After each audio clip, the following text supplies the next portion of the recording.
ജാൻപോയുടെ ഒരു പാട്ട് കേൾക്കണം, ഒരു പാട്ട് പാടിത്തരൂ, ഒരു പാട്ട് എനിക്ക് വേണ്ടി.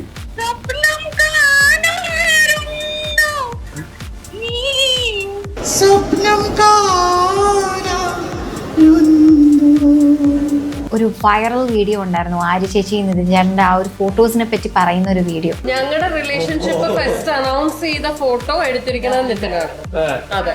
ഒരുപാട് കല്യാണം കേൾക്കാറുണ്ട് ഫേമസ് ഫോട്ടോഗ്രാഫർ. ഞാൻ ലാസ്റ്റ് ഏറി പോകുന്ന ഞാൻ ഒരിക്കലും വിചാരിച്ചില്ല. രഹസ്യകരമായി നടത്തുന്നത് മാത്രം ഇവന്റ്സ് എടുക്കുന്നത്. എഫേർട്ട് ഇടുക, നല്ലപോലെ എഫേർട്ട് ഇടേണ്ടി വരും. ഞാൻ നല്ല രീതിക്ക് എഫേർട്ട് ഇട്ടിട്ടുണ്ട്. ഞാൻ അധികം പറയാത്താണ്. അന്നൊരു റിസ്ക് എടുത്തോണ്ടാണ് ഞാൻ. അതെ അതെ, അങ്ങനെ മേരിച്ചേക്ക് അന്നെടുത്ത റിസ്ക് ആണ്, അതെനിക്ക് തോന്നിയിട്ടുണ്ട്. ഇത്രയും നേരം വെയിറ്റ് ചെയ്തിട്ട് ഒരു 5 മിനിറ്റ് പോലും സമയം തരാൻ പറ്റില്ലെങ്കിൽ അതൊരു എനിക്ക് മോശമായിട്ടാണ് തോന്നിയിട്ടുള്ളത്. Hi all, welcome to B four blaze Malayalam. This is Anna. ഇന്ന് നമ്മുടെ കൂടെ ജോയിൻ ചെയ്തിരിക്കുന്നത് ആര്യ ചേച്ചിയുടെയും ഗ്രേസിൻ്റെയും എല്ലാ വെഡിങ്സും അതേ ഭംഗിയോടുകൂടി ആ മൊമെന്റ്സ് എല്ലാം നമ്മളിലേക്ക് എത്തിച്ച നമ്മുടെ സ്വന്തം സെലിബ്രിറ്റി ഫോട്ടോഗ്രാഫർ നിതിൻ ചേട്ടനാണ്. ഹായ് നിതിൻ ചേട്ടൻ. ഓക്കെ, സോ ഇപ്പം ഈയിടെ ഒരു വൈറൽ വീഡിയോ ഉണ്ടായിരുന്നു ആര്യ ചേച്ചി നിതിൻ ചേട്ടൻ്റെ ആ ഒരു ഫോട്ടോസിനെ പറ്റി പറയുന്ന ഒരു വീഡിയോ. ഓക്കെ, എന്താണ് ആ ഒരു ടൈമിൽ ഫീൽ ചെയ്തത്? എന്താണ് ആക്ച്വലി സംഭവിച്ചത്? അതെന്താ സംഭവിച്ചതെന്ന് വെച്ച് കഴിഞ്ഞാൽ, ഞാൻ ആക്ച്വലി ആ ചേച്ചീനെ ഡ്രോപ്പ് ചെയ്യാൻ വേണ്ടിയിട്ട് ഇറങ്ങിയതാണ്. ഞങ്ങളൊരു ഫംഗ്ഷൻ കഴിഞ്ഞിട്ട് അവിടെ നിന്ന് ഇറങ്ങിയതായിരുന്നു. അന്നേരം ലിഫ്റ്റിൻ്റെ അവിടെ വെയിറ്റ് ചെയ്യണം, ലിഫ്റ്റ് വരാൻ വേണ്ടിയിട്ട് ആക്ച്വലി. അപ്പോൾ കുറേ സോഷ്യൽ മീഡിയക്കാർ വന്നിട്ട് ചേച്ചിയുടെ അടുത്ത് ചോദിച്ചാണ്. അപ്പോൾ ഞാൻ നൈസായിട്ട് സൈഡിൽ നിന്ന് അങ്ങ് മാറാൻ നോക്കി, പക്ഷേ ചേച്ചി അത് റിപ്ലൈ ചെയ്തു അതിന്. അപ്പോൾ ഞാൻ കൂടെ നിന്ന് കൊടുത്തു, അത്രേ ഉള്ളൂ. പക്ഷേ ചേച്ചി അത് പറഞ്ഞ് ഞാൻ ലാസ്റ്റ് ഏറി പോകുന്ന ഞാൻ ഒരിക്കലും വിചാരിച്ചില്ല. ചേച്ചി അതങ്ങ് കുറച്ച് പറഞ്ഞു കഴിഞ്ഞപ്പോൾ അതങ്ങ് വൈറലായി. അങ്ങനെ ആക്ച്വലി അതാണ് പറ്റിപ്പോയത്. ഓക്കെ, ആക്ച്വലി പിന്നെ ആര്യശേഷിയുടെ എൻഗേജ്മെന്റ് മാത്രമല്ല, ഗ്രേസിന്റെ മാരേജ് കൂടി എടുത്തത് നിതിനാണ്. അപ്പൊ എങ്ങനെയാണ് ഈ ഒരു രഹസ്യങ്ങൾ മാത്രം രഹസ്യകരമായി നടത്തുന്നത് മാത്രം ഇവന്റ്സ് എടുക്കുന്നത്? അതെന്ത് ഭാഗ്യത്തിനെല്ലാം നമുക്ക് ഇങ്ങനെ ഒഫീഷ്യലായിട്ട് നടക്കുന്നത് കിട്ടിയായിരുന്നു കുറച്ച് വെഡ്ഡിങ്സ്. അതുകൊണ്ട് അങ്ങനെ സംഭവിച്ചെന്നേ ഉള്ളൂ. അല്ലാണ്ട് അത് മാത്രമായിട്ട് എടുക്കണമെന്നും അല്ല, നമ്മൾ തെരഞ്ഞു പിടിച്ചെടുക്കണ സംഭവമൊന്നുമല്ല. അല്ല, അതെങ്ങനെ കിട്ടുന്നത്?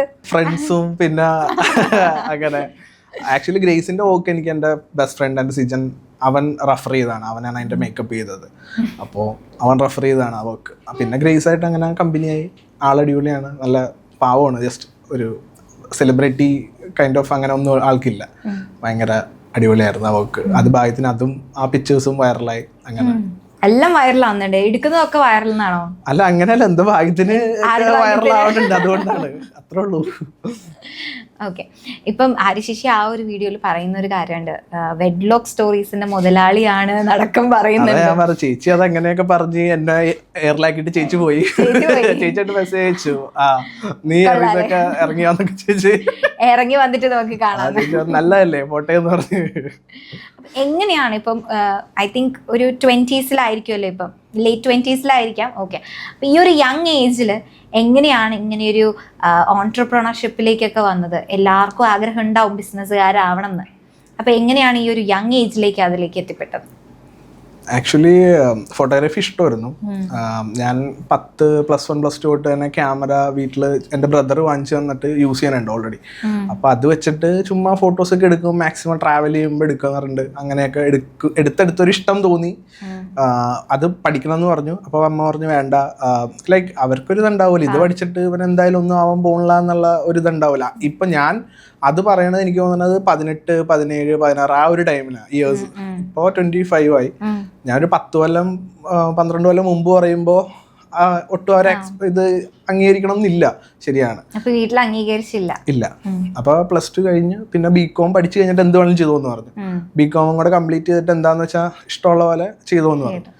ഭാഗ്യത്തിന് BCom എഴുതി, അത് കംപ്ലീറ്റ് ആയിരുന്നു. ഓക്കെ, സപ്ലി ഒന്നുമില്ല, പക്ഷെ മാർക്കൊന്നുമില്ല അധികം. പക്ഷെ സപ്ലി ഇല്ല, ലൈക്ക് ഒന്നിനും സപ്ലീസ് ഒന്നുമില്ല. പക്ഷെ മാർക്കൊന്നും അധികം ഭയങ്കര ഹൈ മാർക്കൊന്നുമില്ല, പക്ഷെ സപ്ലീസ് ഒന്നുമില്ല, ഭാഗ്യം. അത് കഴിഞ്ഞ് പിന്നെ പതുക്കെ ഫോട്ടോഗ്രാഫിയിലേക്ക് പതുക്കെ ഇറങ്ങി. ഭയങ്കര സ്ട്രഗിൾസ് ഉണ്ട്. ലൈക്ക് നമ്മൾ ഒന്നും അല്ലാത്തൊരാൾ പെട്ടെന്ന് ഇറങ്ങി വർക്ക് പിടിക്കാന്നൊക്കെ പറഞ്ഞു കഴിഞ്ഞാൽ ഇച്ചിരി പാടാണ്. പിന്നെ ഓരോ ജേണിയിൽ ഓരോ ആൾക്കാരെയൊക്കെ കണ്ടുമുട്ടുകയും പിന്നെ കുറേ ഫ്രണ്ട്സ് അവരൊക്കെയാണ് മെയിനായിട്ട് ഹെൽപ്പ് ചെയ്തതും ഇൻഡസ്ട്രിയിലാണെങ്കിലും. അങ്ങനെ കുറച്ച് സെലിബ്രിറ്റി ഫോട്ടോഗ്രാഫർ ആവുന്നതിന് മുൻപ് ഒരുപാട് സ്ട്രഗിൾസ് ഉണ്ടായിട്ടുണ്ടാവും. അപ്പൊ ആ ഒരു എല്ലാവർക്കും ഓരോ രീതിയിലായിരിക്കും സ്ട്രഗിൾസ് ഉണ്ടായിട്ടുണ്ടാവുക. നിതിൻ എന്തൊക്കെയായിരുന്നു ഫേസ് ചെയ്തിരുന്ന സ്ട്രഗിൾസ്? ഇത് പറയാനാണെങ്കിൽ വേറെ കുറച്ച് കാര്യങ്ങൾ ആദ്യം പറയേണ്ടി വരും. ഇത് എന്തുകൊണ്ടാണ് ഇത്രയും ഇതിലേക്ക് എടുക്കാൻ കാര്യം എന്നോട്ടുള്ളത് ഞാൻ സംസാരിക്കേണ്ടി വരും. ഫസ്റ്റ് ഓഫ് ഓൾ, ഞാൻ ഒരു മിഡിൽ ക്ലാസ് ഫാമിലിയിൽ നിന്നാണ്. ലൈക്ക് ഒരു ക്യാമറയൊന്നും എടുക്കാൻ അന്നേരം എൻ്റെ പൈസ പോലും ഇല്ല. ഒരു പ്രൊഫഷണൽ ക്യാം പോലും എടുക്കാൻ എൻ്റെ പൈസ ഇല്ല. ഒരു ബേസിക് ഒരു ക്യാമറ ഉണ്ടെന്ന് വെച്ചാൽ അത് വെച്ച് നമുക്ക് വർക്കോ അങ്ങനെ ഷൂട്ട്സും കാര്യങ്ങളൊന്നും നമുക്ക് എടുക്കാൻ പറ്റില്ല. നോർമൽ ഒരു ചെറിയ ക്യാമറ എന്ന് പറഞ്ഞാൽ നമ്മൾ ട്രാവൽ ചെയ്യാൻ ഉപയോഗിക്കുന്നത് അങ്ങനെയുള്ളതേ ഉള്ളൂ. അല്ലാണ്ട് എൻ്റെ കയ്യിൽ വലിയ പ്രൊഫഷണൽ ക്യാംസും കാര്യങ്ങളൊന്നുമില്ല, എക്യുപ്മെന്റ്സും ഇല്ല, ഒന്നുമില്ല. അതത്രേ ഉണ്ടായിരുന്നുള്ളൂ സ്റ്റാർട്ടിങ്. അപ്പോൾ പിന്നെ ഒരു റിലേഷൻഷിപ്പൊക്കെ ഉണ്ടായിരുന്നു, അതിൻ്റെയും കുറേ പ്രശ്നങ്ങളൊക്കെ ഉണ്ടായിരുന്നു. അതിലും അങ്ങനെയൊക്കെ വന്ന് അതൊക്കെ അങ്ങ് പോയി കഴിഞ്ഞപ്പോൾ ഒന്നും എത്തിയിട്ടില്ല, എവിടെ എത്തിയിട്ടില്ല. ഇതിന്റെ പുറകെ നടന്നിട്ട് ഇതിലും എത്തിയിട്ടില്ല. ബിസിനസ്സിൽ വെക്കാനുള്ള ഫോട്ടോഗ്രാഫറും ആയിട്ടില്ല. അന്ന് റിലേഷനും ഇല്ല, ക്യാമറയില്ല, ഒന്നുമില്ല. പക്ഷെ ഫോട്ടോഗ്രാഫി ചെയ്യണം, ഇതാണ് പ്രശ്നം ഇതിൻ്റെ അകത്ത്. സോ പിന്നെ ഒന്നും നോക്കിയില്ല, ലോണൊക്കെ എടുത്ത് ക്യാമറ എടുത്തു കഴിഞ്ഞിട്ടും നോക്കില്ല, എന്ത് ചെയ്യണം എന്നുള്ള ഒരു മൊത്തത്തിലൊരു കൺഫ്യൂസ്ഡ് ആണ് അപ്പോഴും. പിന്നെ അന്നേരം ഞാൻ പറഞ്ഞില്ലേ, ഫ്രണ്ട്സാണ്. എൻ്റെ ബെസ്റ്റ് ഫ്രണ്ടാണ് സിജൻ. സോ അവൻ അപ്പായി തുടങ്ങി പതുക്കെ മേക്കപ്പും അങ്ങനെയൊക്കെ ആയിട്ട്. അവൻ ത്രൂ കുറച്ച് വർക്ക് കാര്യങ്ങൾ ചെയ്യാൻ തുടങ്ങി, ഷൂട്ട്സും കാര്യങ്ങളും. അങ്ങനെ ഞാൻ ജാൻപേന കണ്ടുമുട്ടി. പുള്ളിക്കാരത്തിയായിട്ടുള്ള ഫസ്റ്റ് മീറ്റിംഗ് ഓർമ്മയുണ്ടോ? ഓർമ്മയുണ്ട്. ഫസ്റ്റ് മീറ്റിംഗ് എന്ന് പറഞ്ഞു കഴിഞ്ഞാൽ ഞാൻ കാണുമ്പോൾ ആളൊക്കെ ഭയങ്കര തിരക്കാണ്. എന്ന് പറഞ്ഞാൽ അത്രയും തിരക്കുള്ള ഒരു മേക്കപ്പ് ആർട്ടിസ്റ്റാണ് ഞാൻ സിജന്റെ ഗുരു എന്നറിയാം. സിജൻ ഫസ്റ്റ് ഇൻട്രൊഡ്യൂസ് ചെയ്യണു, നിതിൻ എൻ്റെ ഫോട്ടോഗ്രാഫർ, എൻ്റെ ഫ്രണ്ടാണ്, ഫോട്ടോഗ്രാഫി ചെയ്യണതാണ് എന്നൊക്കെ പറഞ്ഞ് പരിചയപ്പെടുത്തി. ഓക്കെ, സന്തോഷം. അങ്ങനെ അതിൻ്റെ ഇടയിൽ എന്തോ ഒരു 1-2 പ്രാവശ്യം ആളായിട്ടുള്ളൊരു കമ്പനി അടിച്ചു അല്ലാണ്ട് വേറെ ഒന്നും എനിക്കറിയില്ല. അത് കഴിഞ്ഞിട്ട് എൻ്റെ അടുത്ത് ഒരു പ്രൊജക്റ്റ് വന്നു. എപ്പോഴും എല്ലാ കൊല്ലവും നടക്കണതാണ് സെലിബ്രിറ്റി കലണ്ടർ ഷൂട്ട് എന്നും പറഞ്ഞിട്ട്. അതിലെൻ്റെ അടുത്ത് ഒരാളെ എടുക്കുമോയെന്ന് ചോദിച്ചു. ഒരു ആർട്ടിസ്റ്റിനെ നിതിൻ ഷൂട്ട് ചെയ്തു. വെറുതെ ഒരു ഫ്രണ്ട്ഷിപ്പ് അറിയാമെന്നുള്ള ഒരു ഇതേ ഉള്ളൂ. എങ്ങനെയെങ്കിലും ഞാൻ രക്ഷപ്പെടട്ടെ, അല്ലെങ്കിൽ പുള്ളിക്കാരത്തേക്ക് ചെയ്യാൻ പറ്റുന്ന ഒരിതോ അത് മാത്രമേ ഉള്ളായിരിക്കാം. അതുകൊണ്ട് എൻ്റെ അടുത്ത് പറഞ്ഞു, നീ ഒരു ആർട്ടിസ്റ്റിനെ ഷൂട്ട് ചെയ്തോന്ന് പറഞ്ഞു. എന്തായാലും നീ ഒരു ആർട്ടിസ്റ്റിനെ ഷൂട്ട് ചെയ്തോന്ന് പറഞ്ഞു. അത് ആരി ചേച്ചിയാണ്. അങ്ങനെയാണ് ആരി ചേച്ചിയായിട്ടുള്ള ബന്ധം സ്റ്റാർട്ട് ചെയ്യണത്. അവിടെ വെച്ചാണ് ആരി ചേച്ചിയായിട്ടുള്ള മെയിനായിട്ട് കമ്പനി ആവണത് തൊട്ടല്ല. പിന്നെയാണ് 2-3 ദിവസം മുന്നേ ആ വീഡിയോ. അതെ. ബാക്കിയൊക്കെ അങ്ങോട്ട് പിന്നെ ഫ്രണ്ട്ഷിപ്പ് ആയതൊക്കെ അങ്ങനെയാണ്. ഇത് ഷൂട്ട് ചെയ്യാൻ ചെന്നപ്പോഴും എനിക്കൊന്ന് ലൈറ്റിങ് അറിയില്ല, ലൈറ്റ് ഇതുവരെ വെച്ചിട്ടില്ല. ഷൂട്ട് ചെയ്യാൻ ഫസ്റ്റ് ചെല്ലുമ്പോൾ ലൈറ്റ് എല്ലാവരും എൻ്റെ കൂടെ ഷൂട്ട് ചെയ്യാൻ നിൽക്കുന്നവരെല്ലാം അത്രയും സീനിയേഴ്സ് ഫോട്ടോഗ്രാഫേഴ്സ്, അന്നേരത്തെ ഇൻഡസ്ട്രിയിൽ നിൽക്കുന്ന ഓൾമോസ്റ്റ് എല്ലാ ടോപ്പ് ഫോട്ടോഗ്രാഫേഴ്സാണ് എൻ്റെ കൂടെ എടുക്കാൻ നിൽക്കണം. ഞാൻ മാത്രമാണ് ഒരു സ്റ്റാർട്ടിങ് നിൽക്കുന്ന ഒരു ഫോട്ടോഗ്രാഫർ. ലൈറ്റിംഗ് യൂസ് ചെയ്യാൻ എങ്ങനെയാണെന്ന് അറിയത്തില്ല, ലൈറ്റപ്പ് എങ്ങനെയാണെന്ന് അറിയത്തില്ല. ഫ്ലോറിൻ്റെ അകത്ത് കയറി നിൽക്കണു, നമ്മൾ പുറത്തൊക്കെ പാട്ട് കൊടുക്കണു. അങ്ങനെ അല്ലാണ്ട് ഈ ലൈറ്റ് യൂസ് ചെയ്തൊക്കെ പാട്ട് കൊടുക്കുക എന്ന് പറഞ്ഞാൽ ഇച്ചിരി കോംപ്ലിക്കേറ്റഡ് ഉള്ള കാര്യങ്ങളാണ്. ആരി ചേച്ചി എന്തോ ജാൻപ പറഞ്ഞതിൻ്റെ പുറത്താണ് എന്നെ ഫിക്സ് ചെയ്തേക്കണതെല്ലാം, എടുത്തോളും എന്ന് പറഞ്ഞിട്ട്. ഞാൻ അവിടെ നിന്ന് കറങ്ങണുണ്ട് ഒന്ന്. പിന്നെ നമ്മളിതൊന്നും പുറത്ത് കാണിക്കരുതല്ലോ, ഫസ്റ്റ് ഇതാണല്ലോ, നമ്മൾ എടുക്കണം. എന്ത് ഭാഗ്യത്തിന് എടുത്തു, അത് സക്സസ് ആയി. അത് അങ്ങനെ ഓക്കെ ആയപ്പോൾ ഞാനിപ്പോൾ തന്നെ ഒരു 2 ഷൂട്ടും കൂടി വേറെ 2 ആർട്ടിസ്റ്റിനെയും കൂടെ അതിൽ ചെയ്യണമെന്ന് പറഞ്ഞ് ചെയ്തു. അതൊന്ന് ഷബ്ന ചേച്ചി, പിന്നെ അത് 3 ചെയ്തു. ഷബ്ന ചേച്ചിനെ ചെയ്തു, രഞ്ജിനി ചേച്ചിനെ ചെയ്തു, രഞ്ജിനി ഹരിദാസ്, ഷംന ഹാസിം, പിന്നെ റീമ കല്ലിങ്കൽ, പിന്നെ ഒരാളെയും കൂടെ ചെയ്തായിരുന്നു, ആരി ചേച്ചിനെ പറഞ്ഞായിരുന്നല്ലോ. അങ്ങനെ ഇത്രയായിരുന്നു. ഓക്കെ, ഒരു സക്സസ്ഫുൾ സ്റ്റാർട്ടപ്പ് തുടങ്ങാനുള്ള, ഇപ്പോൾ സ്റ്റാർട്ടപ്പ് എല്ലാം തുടങ്ങി വിജയിച്ച് നിൽക്കുന്ന ഒരാളോട് ചോദിക്കാൻ പറ്റിയ ഏറ്റവും ബെസ്റ്റ് ക്വസ്റ്റ്യൻ ആണ്, ടിപ്സ് ആൻഡ് ട്രിക്സ് എന്തൊക്കെയാണെന്ന് ഷെയർ ചെയ്യാം? അങ്ങനെ ചോദിച്ചു കഴിഞ്ഞാൽ മാക്സിമം എഫേർട്ട് ഇടുക, ഒന്നും നോക്കണ്ട. നേരത്തെ സമയത്ത് നമ്മൾ നല്ലപോലെ അല്ലേ. ഞാൻ ഒരു സെലിബ്രിറ്റി ഷൂട്ട് ചെയ്യാൻ വേണ്ടിയിട്ടൊക്കെ വെയിറ്റ് ചെയ്തേക്കണ സമയമൊക്കെ ഒരു ദിവസത്തിൽ ചിലപ്പോൾ രാവിലെ പോയൊക്കെ നിന്ന് കഴിഞ്ഞാൽ ചിലപ്പോൾ ഷൂട്ട് കിടക്കണം 3 മണിക്കായിരിക്കും, 9 മണിക്കൊക്കെ ചിലപ്പോൾ അവിടെ അവരെ വെയിറ്റ് ചെയ്ത് അവർ ചിലപ്പോൾ വേറെ എന്തെങ്കിലും ഷൂട്ടിലൊക്കെ ആയിരിക്കും. അതെടുക്കാം. പക്ഷെ 2 പടം എടുക്കാൻ വേണ്ടിയിട്ട് വെയിറ്റ് ചെയ്യണം. ചിലപ്പോൾ രാവിലെ 10 മണിക്കൊക്കെ ചെന്ന് കഴിഞ്ഞാൽ ചിലപ്പോൾ ഈവനിങ് 3 മണി 4 മണി ആകുമ്പോഴായിരിക്കും 2 ഫോട്ടോ എടുക്കണേ. അതും ചിലപ്പോൾ നമ്മൾ സ്റ്റാർട്ടിങ് ആയതുകൊണ്ട് നമുക്ക് അത്ര വില തന്നെ ഒന്നുമില്ല. അവർ വരുന്നു, നിൽക്കുന്നു, ഒരു 2 മിനിറ്റ് അല്ലെങ്കിൽ 1 മിനിറ്റ് വെറുതെ ജസ്റ്റ് നിന്നിട്ട് നമ്മൾ ചിലപ്പോൾ എക്സ്പെക്ട് ചെയ്യണത് ചിലപ്പോൾ അതിൽ കൂടുതൽ എന്തെങ്കിലും എടുക്കണം, അവരെ വെച്ചിട്ട് നമുക്ക് എന്തെങ്കിലും നല്ല രീതിയിൽ എടുക്കണം എന്നൊക്കെ വിചാരിച്ച് ചെന്നാലും ചിലപ്പോൾ അവിടെ നിന്ന് കിട്ടുന്ന ചിലപ്പോൾ 2 ഫോട്ടോസൊക്കെ ആയിരിക്കും. അതും 1 മിനിറ്റ് 2 മിനിറ്റ് ഒക്കെ ആയിരിക്കും നിന്ന് തന്നത്. അങ്ങനെയൊക്കെ കുറേയൊക്കെ നിന്നിട്ടുണ്ട്. പക്ഷെ എനിക്ക് പേഴ്സണലി തോന്നുന്ന കാര്യം, ഇപ്പം ആരെടുക്കാൻ വന്നാണെങ്കിലും ശരി, ഒരു 10 മിനിറ്റ് ആണെങ്കിലും അവർക്ക് കുറച്ച് സമയം കൊടുക്കുന്നത് എപ്പോഴും നല്ലതായിരിക്കും. എല്ലാവരും അങ്ങനെ ചെയ്യുമെന്ന് പറയാനുള്ള ആർട്ടിസ്റ്റ്, ചിലവർ, എനിക്ക് പേഴ്സണലി തോന്നിയ കാര്യമാണത്. നമ്മൾ അത്രയും ഇതായിട്ട് ചെന്നായിരിക്കുമല്ലോ നിൽക്കണേ. ഇത് ചിലപ്പോൾ പേയ്മെന്റ് ഒന്നും അല്ലായിരിക്കാം, നമ്മളൊരു പ്രൊഫൈലിൽ ഇടാനോ അല്ലെങ്കിൽ ഫസ്റ്റ് അല്ലേ പ്രൊഫൈലിൽ ഇടാനോ അല്ലെങ്കിൽ വല്ല കൊളാബൊക്കെ ആയിട്ടായിരിക്കും ചെല്ലണത്. ചെന്നിട്ട് ഇത്രയും നേരം വെയിറ്റ് ചെയ്തിട്ട് ഒരു 5 മിനിറ്റ് പോലും സമയം തരാൻ പറ്റില്ലെങ്കിൽ അതൊരു എനിക്ക് മോശമായിട്ടാണ് തോന്നിയിട്ടുള്ളൂ. പക്ഷെ നമുക്ക് പറയാനും പറ്റില്ല, നമ്മളെങ്ങും എത്തിയിട്ടില്ലാത്ത ഒരാൾ നമ്മൾ പറഞ്ഞിട്ട് കാര്യമില്ലല്ലോ ഇവരുടെ അടുത്ത്. നമ്മുടെ ആവശ്യമാണ് നമ്മൾ എടുക്കണം എന്നുള്ളതും നമ്മുടെ ആവശ്യമായി പോണ്. ബട്ട് അങ്ങനെ ട്രീറ്റ് ചെയ്യാണ്ടിരുന്നാൽ കുറച്ചും കൂടെ നല്ലതായിട്ട് എനിക്ക് തോന്നിയിട്ടുണ്ട്. ഓക്കെ, ഇപ്പോൾ വെഡ്ലോക്ക് സ്റ്റോറീസ് പോലെയുള്ള ഒരു കമ്പനി തുടങ്ങാൻ ആഗ്രഹിക്കുന്ന ഒരുപാട് കുട്ടികളുണ്ടാവും, അവരോടൊക്കെ എന്താ പറയാനുള്ളത്?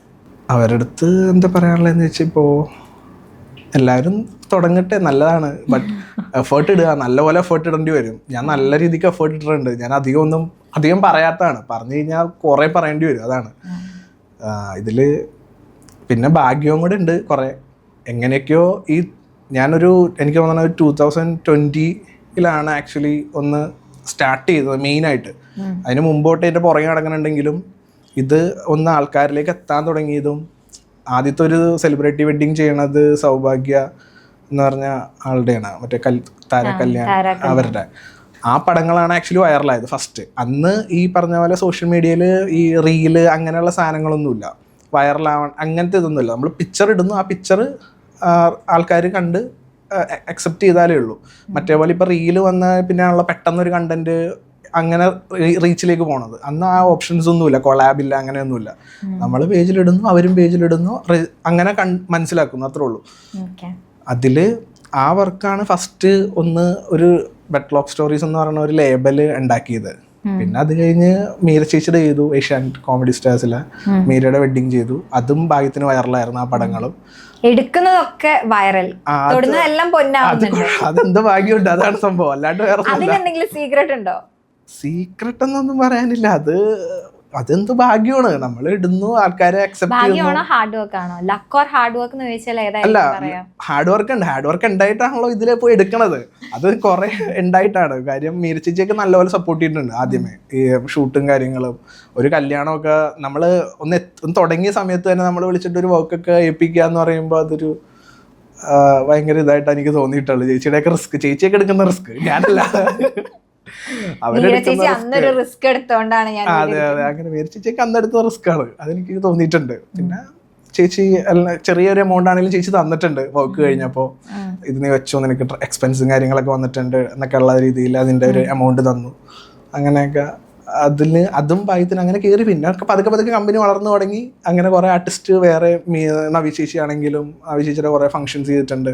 ചേച്ചിയായിട്ടും കുറച്ച് കോണ്ടാക്റ്റും കാര്യങ്ങളൊക്കെ ഉണ്ട്. അങ്ങനെ എല്ലാവരും തുടക്കം അങ്ങനെയൊക്കെയാണ്. പിന്നെ എല്ലാവരും ഞാൻ പറഞ്ഞില്ലേ, ഇത് നമുക്ക് വേണമെന്ന് വിചാരിച്ചാൽ ചെയ്യാൻ പറ്റും. അതല്ല വേറെ ആൾക്കാർ ഇത് എന്തെങ്കിലും പറഞ്ഞ് ഇതിന് മാറണേലും നല്ലത്.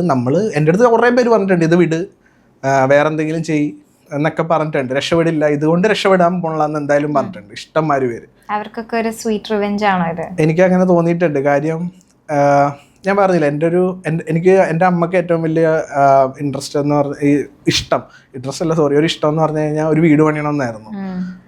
ഇതൊക്കെ കൊണ്ട് പണിയാൻ പറ്റുമെന്ന് എനിക്ക് അന്നും ഒരു ഇതില്ല. കാര്യം നമ്മൾ വർക്ക് എടുക്കുന്നു, ചെറിയ ചെറിയ എമൗണ്ട് ഒക്കെ പറയാൻ പറ്റുള്ളൂ. നമ്മൾ സ്റ്റാർട്ടിങ് ഒരാളുടെ അടുത്തും വലിയ വർക്കില്ല, സാധാരണ രീതിയിലുള്ള വർക്കും കാര്യങ്ങളും അങ്ങനെയൊക്കെ ആയിട്ട് തന്നെ വന്നിട്ടുള്ളൂ. ഒരു ടൈമിൽ നിന്ന് ഒരു 5 years 25 എനിക്കൊരു 25 വയസ്സായപ്പോഴാണ് ഞാൻ ഫസ്റ്റ് എൻ്റെ വീട് പണിത് തീർക്കണേ. അത് ഞാൻ ഒരിക്കലും എക്സ്പെക്ട് ചെയ്തിട്ടില്ല. അന്ന് പണിത് അതിന് വെച്ചാൽ ഒരു 3 years കൊണ്ട് എനിക്കത് സക്സസ് ആക്കാൻ പറ്റുമെന്നൊന്നും ഞാൻ എക്സ്പെക്ട് ചെയ്തിട്ടില്ല ഇതിൽ നിന്ന്. ബട്ട് നമ്മൾ ഇതിനു വേണ്ടി ഇഷ്ടത്തോടെ മുന്നോട്ട് പോയി, ഇതിനു വേണ്ടി കുറേ ഹാർഡ് വർക്ക് ചെയ്തപ്പോൾ ഇതെനിക്ക് തന്നു എന്നാ എനിക്ക് തോന്നിയിട്ടുള്ളൂ. ഓക്കെ, ഇപ്പോൾ ഡോക്ടേഴ്സ് പറയുന്നത് കേട്ടിട്ടുണ്ടോ, നമ്മളൊരു 7 to 8 hours of sleep every day ഭയങ്കര ഇമ്പോർട്ടൻ്റ് ആണെന്ന്. പക്ഷേ ഒരു ബ്രാൻഡ് ബിൽഡ് ചെയ്തെടുക്കാൻ ആ ഒരു 7 to 8 hours of sleep daily ചെയ്താൽ നടക്കുമോ? ഞാൻ ഉറങ്ങാണ്ടൊക്കെ ഇരുന്നിട്ടുണ്ട് ഇഷ്ടംമാതിരി ദിവസങ്ങളിലൊക്കെ. കാര്യം ഇപ്പോൾ വർക്ക് ചെറിയ വർക്കാണെങ്കിൽ എന്താണെങ്കിലും കുറേ കോടിയാണ് എടുത്തിട്ടുണ്ട്. കാര്യം നമ്മളിപ്പോൾ പത്തനംതിട്ടയിൽ ഒരു വെഡ്ഡിങ് എടുത്തിട്ട് ചിലപ്പോൾ നെക്സ്റ്റ് ഡേ വർക്ക് ചിലപ്പോൾ വന്നത് കണ്ണൂർ കോഴിക്കോടൊക്കെ ഇരിക്കാം. അപ്പോൾ നൈറ്റ് അവിടെ നിന്ന് ചിലപ്പോൾ 8 മണി 9 മണിയാകുമ്പോൾ പാക്ക് ചെയ്ത് ചിലപ്പോൾ പോരാൻ പറ്റില്ല 10 മണിയാണെങ്കിൽ പാക്ക് ചെയ്ത് ചിലപ്പോൾ ഓടിച്ചെത്തണം രാവിലെ അവിടെ റെഡി ആയിട്ട് വർക്ക് എടുക്കുന്ന ടൈമിലായിരിക്കും. അങ്ങനെയൊക്കെ ഉറക്കമൊന്നും ഇല്ലാണ്ടൊക്കെ ഒന്ന് വർക്ക് എടുത്തിട്ടുണ്ട് കുറേ. അതിന്റെ ഒക്കെ ഒരു ബെനിഫിറ്റ് എപ്പോഴെങ്കിലും കിട്ടിയതായിട്ട് തോന്നിയിട്ടുണ്ട്? ഇപ്പൊ ഒന്ന് ഓക്കെ ആയിട്ടുണ്ട്. ഇപ്പൊ നമ്മളൊന്ന് ഇങ്ങനെ കുറച്ചൊന്ന് ഇപ്പോ റിലാക്സ് ചെയ്താലും വർക്ക് ഒക്കെ കറക്റ്റ് ആയിട്ട് നടക്കണൊക്കെ കുഴപ്പമൊന്നുമില്ല, എല്ലാം അടിപൊളിയാണ്. ഓക്കെ, ഇവന്റ് മാനേജ്മെന്റ് റൺ ചെയ്യുന്ന ഒരാളും കൂടിയാണ്. ഇവന്റ് മാനേജ്മെന്റ് ആണോ ഫോട്ടോഗ്രാഫി ആണോ ഇഷ്ടം? ഫോട്ടോഗ്രാഫിയാണ് ഇഷ്ടം. ഇവന്റ് ആക്ച്വലി ഫോട്ടോഗ്രാഫിയുടെ ഒരു ഇത് നമ്മൾ ചെയ്യണത് തന്നെയാണല്ലോ. അതും ഒരു ക്രിയേറ്റീവ് സൈഡ് തന്നെ ചെയ്യണം, ഇതും ഒരു ക്രിയേറ്റീവ് സൈഡ് തന്നെ ചെയ്യണം. അതുകൊണ്ട് അതും ഇഷ്ടപ്പെട്ടു. ക്രിയേറ്റീവ് സൈഡാണ് ഇഷ്ടം. ഓക്കെ, അപ്പം ഇത്രയും നാളായിട്ട് ഇപ്പോൾ ഒരു ഫോട്ടോഗ്രാഫിയിലേക്ക് എങ്ങനെയാണ് എത്തിച്ചേർന്നത്? ഇപ്പോൾ കുട്ടിക്കാലം തൊട്ട് എല്ലാവരും പറയും എനിക്ക് ഡോക്ടർ ആവണം, എനിക്ക് എഞ്ചിനീയർ ആവണം, അങ്ങനെ പല പല ആഗ്രഹങ്ങൾ കഴിഞ്ഞിട്ടായിരിക്കും. ഇപ്പം ആണുങ്ങളാണെങ്കിൽ ചിലപ്പോൾ എനിക്ക് ട്രക്ക് ഡ്രൈവർ ആവണം, അങ്ങനെയൊക്കെ ആഗ്രഹിക്കുന്ന ആൾക്കാരുണ്ട്. അപ്പം ആ ഒരു ആഗ്രഹത്തിൽ നിന്ന് എങ്ങനെ ഫോട്ടോഗ്രാഫിയിലേക്ക് എത്തി?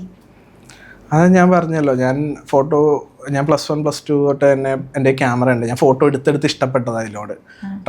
ഫസ്റ്റ് ഞാൻ ട്രാവലിംഗ് ഫോട്ടോസ് എടുത്തുകൊണ്ടിരുന്ന വെച്ചത്. അതുവഴി പക്ഷെ എനിക്ക് ഇൻകം ഇല്ല, അതുവഴി സക്സസ് ആവാൻ പറ്റുന്നില്ലല്ലോ. ലൈക്ക് അതിൽ നിന്ന് എനിക്ക് ഇൻകം ഒന്നും വരുന്നില്ല, ഒന്നുമില്ല. അങ്ങനെ ഞാൻ പതുക്കെ ചെറിയായിട്ട് മോഡലിംഗ് ഷൂട്ടിലേക്ക് ഇറങ്ങി. മോഡലിംഗ് ഷൂട്ടും ചെയ്തിട്ടും വലിയ എമൗണ്ട്സും കാര്യങ്ങളൊന്നുമില്ല. പക്ഷെ അതുവഴി വന്ന കോൺടാക്റ്റുകൾ വെഡ്ഡിങ് എടുക്കാൻ വേണ്ടിയിട്ട് വന്നു. അങ്ങനെയൊക്കെ വെഡ്ഡിങ് എടുത്തു. പിന്നെ അങ്ങനെ വെഡ്ഡിങ് കമ്പനി ആയിട്ട് ഒരെണ്ണം ചെയ്തു. അങ്ങനെ നല്ലതായിട്ട് പോകണം. ഇപ്പോൾ ഒരു സെലിബ്രിറ്റിനെ കോൾ ചെയ്യാൻ പറഞ്ഞു കഴിഞ്ഞാൽ ഏത് സെലിബ്രിറ്റിനെ ആയിരിക്കും വിളിക്കുക? അങ്ങനെ ചോദിച്ചപ്പോൾ ആര് വിളിക്കണം? ലൈക്ക് എനിക്ക് അധികം കുറേ പേരായിട്ടൊന്നും കോണ്ടാക്ട് ഇല്ല. എന്നാൽ ഉള്ളവര് എന്നായിട്ട് ഞാൻ ഭയങ്കരമായിട്ട് റിലേഷൻഷിപ്പ് മെയിൻറ്റെയിൻ എനിക്ക് തോന്നുന്നു ഫസ്റ്റ് വർക്ക് ഒക്കെ തന്നത് ജാൻമണിയാണ്. നമുക്ക് ജാൻപേനെ തന്നെ വിളിക്കാം. എനിക്കറിയില്ല എടുക്കോ ഇല്ല എന്നുള്ള, ആള് തിരക്കാണോന്നൊന്നും എനിക്കറിയില്ല. ഞാൻ വിളിക്കാം, കുഴപ്പമില്ല. എന്താണ് പറയേണ്ടത്? വിളിച്ചിട്ട് പാട്ട് പാടാൻ പറഞ്ഞാൽ മതി. പാട്ട് പാടാനോ? ഹലോ ജാൻപാ, ഫ്രീ ആണോ? എന്തെടുക്കുവാ?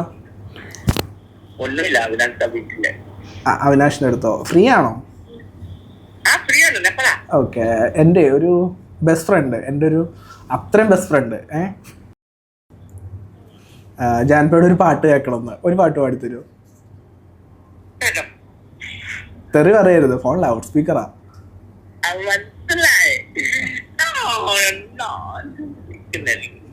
ഒരു പാട്ട് എനിക്ക് വേണ്ടി.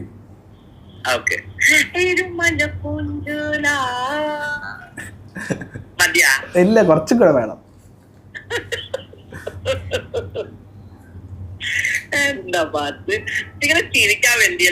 അല്ല ഞാൻ പറയാം. ഞാനിപ്പോ ഒരു പാട്ട് പാട് എനിക്ക് വേണ്ടിയിട്ട്, ഇല്ലെങ്കിൽ ഞാൻ നാണക്കെടും. അതാണ്. ഓക്കെ.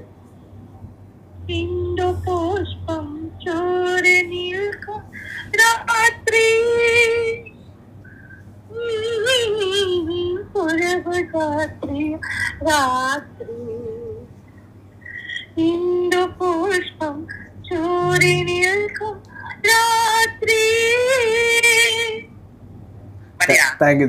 മതി. അതില്ല ഞാനിപ്പോ. ഹലോ, ഞാൻ ഒരു ചെറിയൊരു ഇന്റർവ്യൂവിന് വിളിച്ചപ്പോൾ വന്നായിരുന്നു. ഓക്കെ, അപ്പോൾ എൻ്റെ അടുത്ത് ഞാൻ സ്റ്റാർട്ടിങ് എങ്ങനെയൊക്കെ ആയിരുന്നു എന്ന് പറഞ്ഞപ്പോൾ ജാൻപയായിട്ടുള്ള റിലേഷൻഷിപ്പ് പറഞ്ഞു. ഓക്കെ, അപ്പോൾ ജാൻപേനെ ഒന്ന് വിളിക്കാൻ പറഞ്ഞു. ഞാൻ പറഞ്ഞു, എൻ്റെ അടുത്ത് പറഞ്ഞു ജാൻപേ വിളിച്ചൊരു പാട്ട് പാടാൻ പറയാം. ഞാൻ പറഞ്ഞു പാട്ട് പാടാൻ പറഞ്ഞാൽ പാടും എന്ന് പറഞ്ഞു. അതുകൊണ്ട് ഞാൻ വിളിച്ചതാണ്. അപ്പോൾ അവർക്കൊരു റിക്വസ്റ്റ്, ആ വൈറലായ ഒരു സോങ്ങും കൂടെ ഞാനിപ്പോൾ പാടുമെന്ന്. അല്ല, എനിക്ക് വേണ്ടിയിട്ട്. അത് തന്നെ, എനിക്ക് വേണ്ടിയിട്ട് മാത്രം മതി.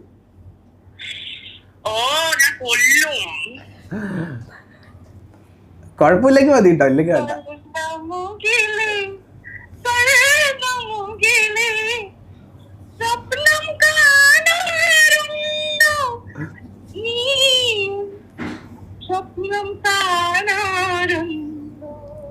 മതിയായിരുന്നു. Thank you. Love you. Thank you കേട്ടോ. ഞാൻ വിളിക്കാവേ കഴിഞ്ഞിട്ട്. ഓക്കെ.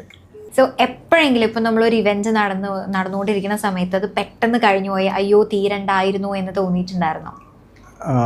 അങ്ങനെ തോന്നിയിട്ടുള്ള ഒരു ഇവൻറ്റേ ഉള്ളൂ. അത് ഞങ്ങളുടെ ചേച്ചിയുടെ ചേച്ചിയുടെ എൻഗേജ്മെൻറ്റ് ഫംഗ്ഷൻ തന്നെയാണ്. ഞാൻ എടുത്തു, നമ്മൾ പിക്ചർ എടുത്തിട്ട് നമുക്ക് അങ്ങോട്ട് നിർത്താൻ തോന്നുന്നുണ്ടായിരുന്നില്ല. അത് അങ്ങനത്തെ ഒരു ഭയങ്കര ഫ്രണ്ട്സും അത്രയും ക്ലോസ് ഫ്രണ്ട്സും ഫാമിലിയും മാത്രമേ ഉള്ളൂ ആ ഫംഗ്ഷന്.